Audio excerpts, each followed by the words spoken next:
Why did Labour do so badly?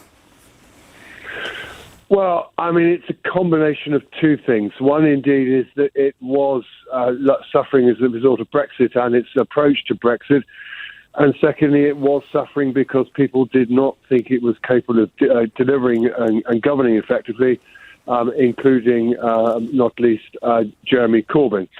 So, I mean, on Brexit, Labour Party at the end of the day did lose ground amongst both Remain and amongst Leave voters, but it lost ground more heavily amongst Leave voters. So there is no doubt that some Leave voters did not vote for Labour Party because they felt it had become too pro-Remain.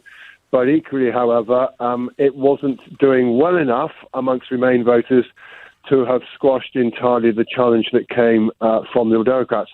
Those Labour Leave voters, I mean, around 1 in 5 of them switched to Conservatives. There was a lot of focus on how many people were going to switch from Labour to the Brexit Party, something that in the end very few people did.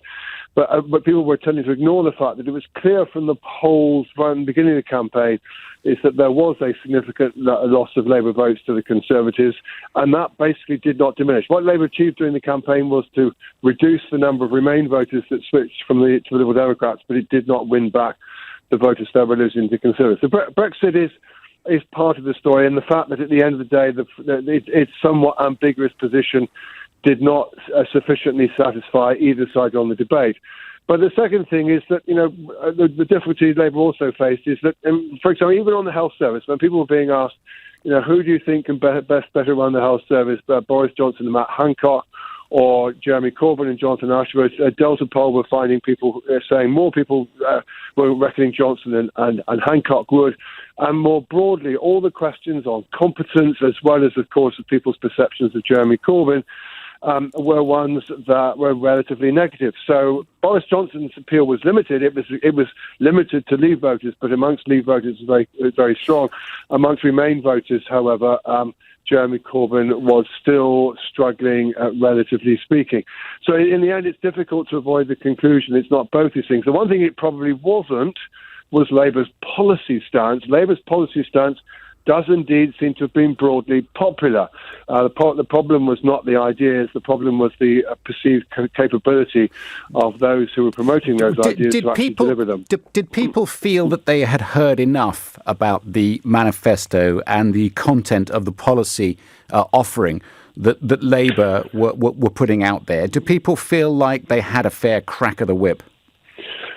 Well, what is certainly true is, going to look at polling from Lord Ashcroft, Labour's policy proposals were more widely recognised than those of any other party. That is, on average, given the range of the Labour's policy proposals, around 50% of people said, yeah, I've spotted that, that's the Labour policy.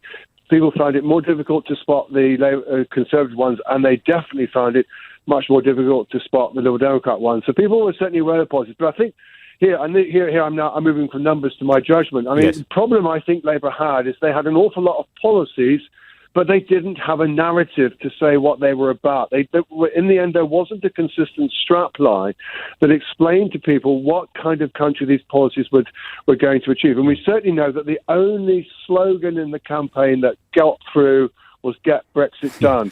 Labour veered from "For the many, not the few" to "It's time for real change."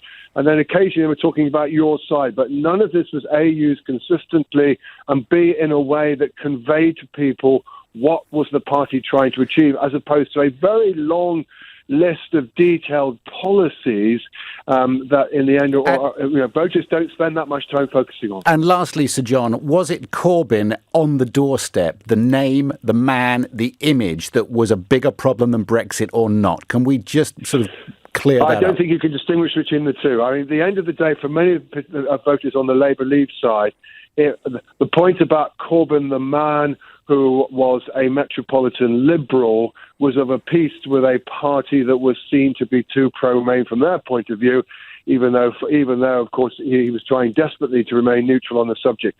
But the point is, it's the interaction and the combination of the two that gave so many Labour Leave voters the motivation not to vote for the party this time around.